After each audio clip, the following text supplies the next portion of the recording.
22 November 2020, di mana dia meramal akan ada terjadi tragedi di tanggal tersebut. Dia ini mengaku sebagai intel dari kepolisian di Sukabumi. Oke.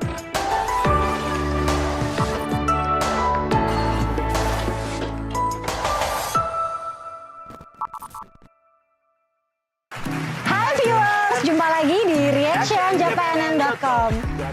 Gue Desta. Bang F, hari ini sorry, posisi lu gue sabotase, gue sama Desta.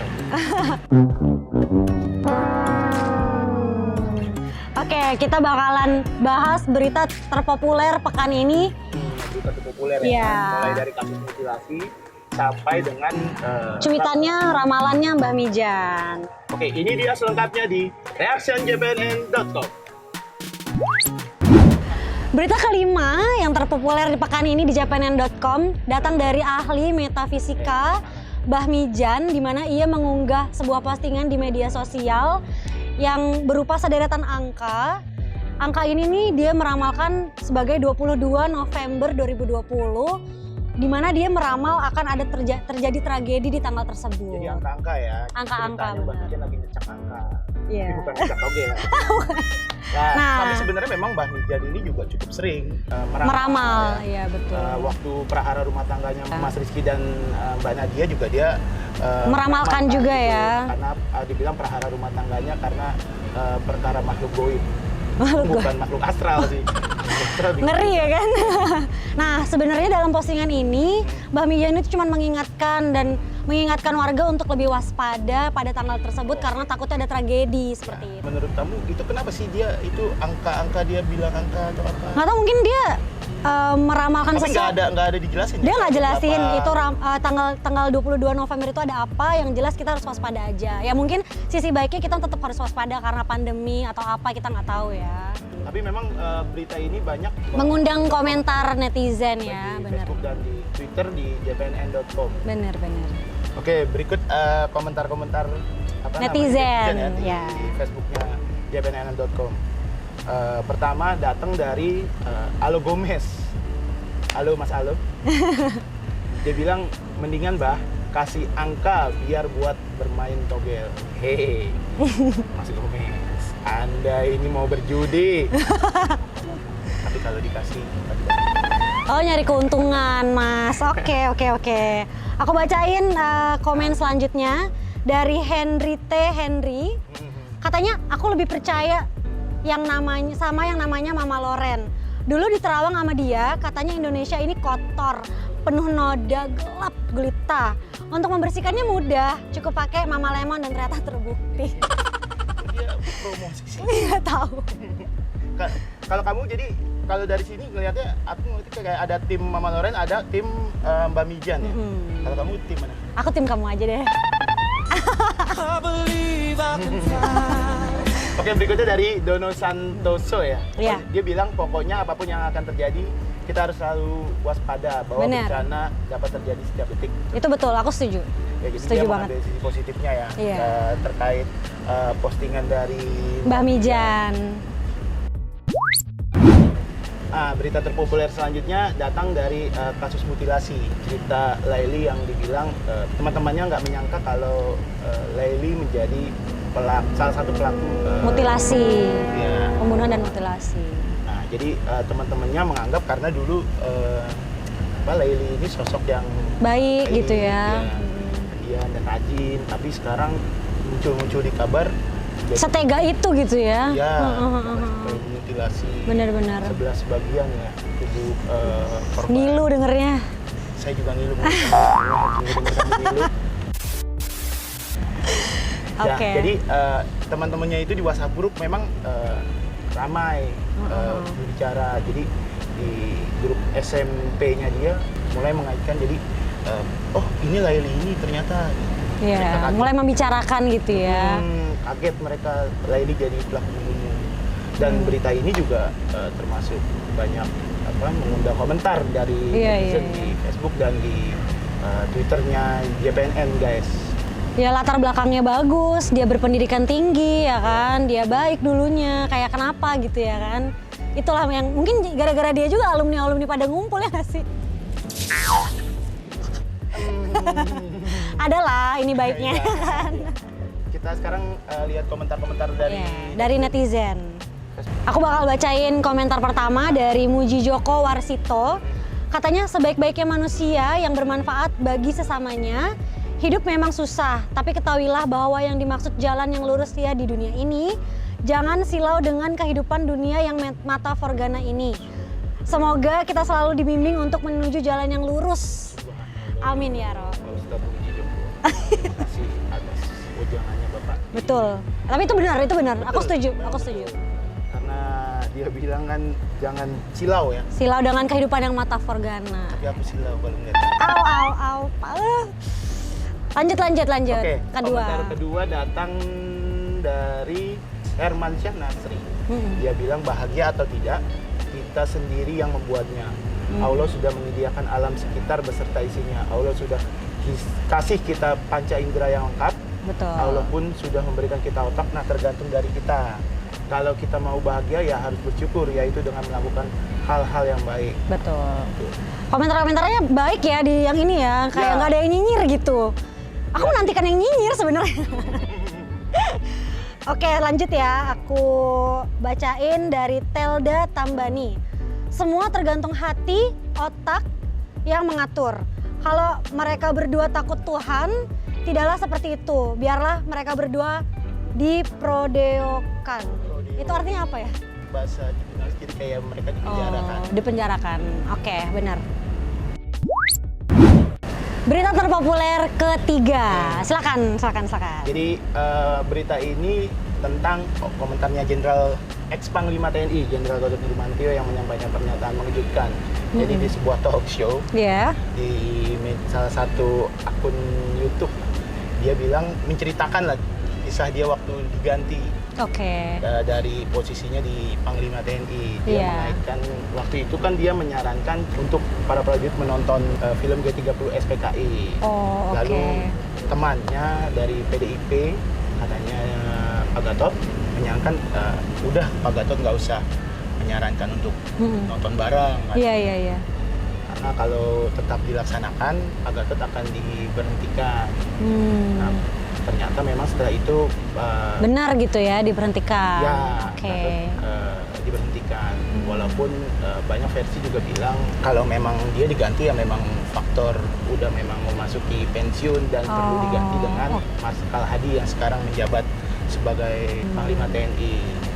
Nah, dan di sini juga banyak Komentar netizen. Jadi banyak menuai sorotan lah, seperti Benar. tim-tim di reactionjpnn.com yang banyak menyorot kamu. Oke, aku bacain aja komentar yang pertama. Oke. Jadi nggak fokus ya kan? Dari Moh Soweh ABD Muhai. Syukur kalau ada yang masih peduli dengan hal ini. Karena yang sudah diberi jabatan sudah pada diam. Walaupun dulunya garang melawan, sekarang bisa jadi macan ompong karena jabatan. Jadi dia polisi-polisi yang menurutnya diam. Menurut dia, ya. Menurutnya diam. Dan komentar lain juga ada nih dari Pak Syaif UI Islam. Dia bilang, waduh, ini jenderal kebanyakan nonton film PKI sih. Dia merasa jadi Soeharto yang sedang menyelamatkan Indonesia. Oh iya. Jadi dibilang karena barangkali Gatot berbicara seperti itu karena sering nonton film PKI. Ya Seharusnya kita nggak nonton tahu film ya. lain Film apa tuh? Film. Ada lagi juga komentar dari Mas Arif Bayu. Halo Mas Arif, dia bilang Pancasila itu sudah final. Kenapa Betul. harus diundang-undangkan lagi? Ini kan wis ora karuan genah ada. Aduh, saya kurang tahu. Kamu tahu bahasa Jawa nggak? Tahu, aku orang Jawa. Oh iya. Dia bilang ini kan wis ora karuan genah, apa artinya? Udah nggak karuan, udah nggak bener. Oh. Gitu. Berita terpopuler kedua ini tentang PP Muhammadiyah. Oke. Yang intinya meminta Presiden Jokowi mengambil alih komando penanganan COVID-19 di Indonesia. Emang kenapa? Kayak yang sekarang menangani kurang atau gimana? Ya kalau menurut Muhammadiyah dia bilang kalau penanganan sekarang belum terarah. Jadi dengan kalau Pak Jokowi mengambil alih komando ini, jadi kebijakan biar terarah dan menteri-menterinya juga kinerjanya bisa dievaluasi atau seperti apa. Benar-benar. Menurut Muhammadiyah seperti itu. Jadi karena juga beberapa menteri pun dari kasus COVID sendiri banyak yang sudah positif. Iya, sedih banget ya. Tapi memang tanggal 23 September kemarin itu nyetak juga ini baru ya, 4.000 kasus baru. Gila nggak? Dan Gitu. ketua KPU pun juga komisioner, banyaklah pejabat yang sudah mulai Terkena virus ini gitu ya, terpapar ya. COVID-19 ini. Jadi mudah-mudahan buat mereka kita doakan supaya bisa Amin. sembuh ya dari Ya. penyakitnya, dan pemerintah juga bisa serius soal COVID ini. Nah, sekarang kita masuk ke komentar dari netizen. Oke. Di Facebook. Komentar yang pertama aku bacain ya, dari Ismu Hidayat Prihantoro. Memangnya selama ini Presiden tidak peduli dengan COVID-19? Presiden manajernya para menterinya yang harus terjun langsung, bukan apa-apa Presiden. Terus buat apa ada menteri sebagai pembantu Presiden? Tiap hari sudah dimonitor oleh Presiden. Kalau ada kesulitan segera ditanggulangi.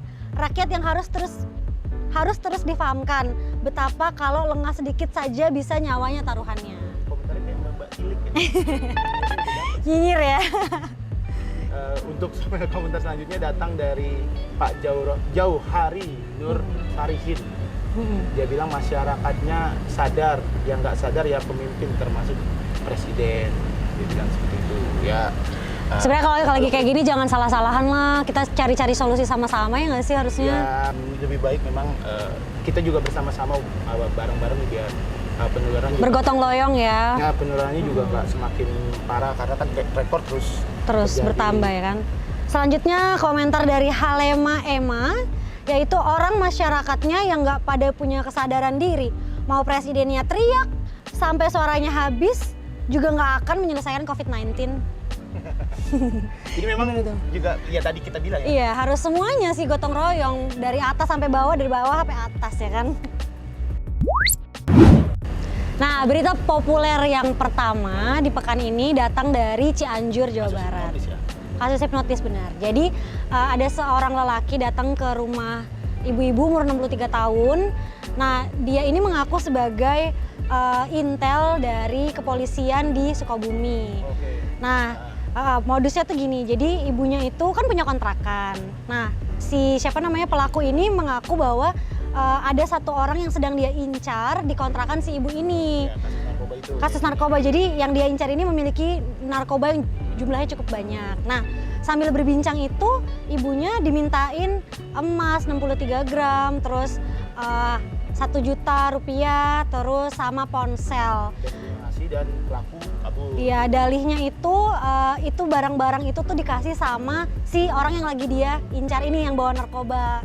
Oke, Gitu. jadi disita ceritanya. Iya, ceritanya gitu. Terekam CCTV nih, jadi kayaknya belum ketahuan si orangnya siapa. Oh, jadi terekam di rumahnya. Di kontrakan si ibu ini gitu ya. ya. Dan memang berita ini juga banyak mengundang komentar ya dari Iya, benar. netizen di Facebook ya. di jpnn.com. Salah satunya datang dari Mas Vivin. Mas atau Mbak nih, saya kurang tahu.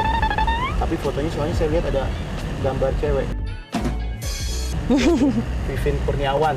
Dia Yeah. bilang serem ya. Simpel itu komentarnya. Ya memang tergantung dari kitanya sendiri ya. Memang ya kalau memang dihipnotis ya memang serem sih. Iya, kita kan nggak sadar ya kan? Makanya orang juga harus pintar-pintar dari dirinya sendiri juga ya. Betul, Bisa betul. memilah-milah. Tapi menurut aku ada lagi yang lebih serem daripada hipnotis. Apa tuh? Lihat kamu dipelaminan sama orang lain sih. Tayang. Oke deh, aku bacain komentar selanjutnya ya kan. Dari Henry Bionik Prabowo. Nah, Mana ada? Ya, jangan diperjelas dong. Mana ada Intel kok ngaku? Ya terbongkar dong. Penyamarannya. Kalau ada yang ngaku Intel, fix bukan. Teriakin aja maling. ya, tapi Intel kan nyamar, preman lah, gelandangan kan gitu-gitu. ibu hipnotis kan. Walaupun Ya juga ngaku sih. Intel, tapi kan hipnotis. Iya benar-benar. Saya Intel. Tapi kan dia dalam keadaan dihipnotis bukan karena dia pengakuan Intelnya sebenarnya sih. Benar. Jadi ya memang ibu itu juga bukan masalah itu orang mengaku intel dan ibu Betul. itu nggak kritis. Iya, Seperti benar-benar, menurut aku ya. Karena Betul memang banget. Persoalan hipnotisnya itu loh. Dan komentar berikutnya datang dari Habib. Dia bilang udah Habib. Walau bawa surat tugas, apa mengerti keaslian kop surat kepolisian? Intinya kejahatan hipnotis dan lain-lain harus dilawan bersama RT, RW, lurah ya. Ya jadi perlu bersama juga ya. Benar. Kalau menurut kamu sendiri gimana sih kalau dari kasus hipnotis ini? Kenapa sih kayaknya ya banyak kasus-kasus hipnotis ini, Benar-benar. mulai dari di terminal orang dihipnotis, saat mau pulang kampung. Kenapa menurut kamu kalau hipnotis itu bisa terjadi? Aku nggak paham ya, mungkin karena memang terpepet ekonomi atau gimana ya. Jadi dia nekat aja gitu. Kalau aku sih melihat kamu juga udah terhipnotis sih. Itu dia 5 berita terpopuler pekan ini, udah kita bahas satu-satu. Tetap nonton reactionjpnn.com. Jangan lupa like, comment, and subscribe channel YouTube kami. Gue Aristo. Gue Desta. Dah. Bye.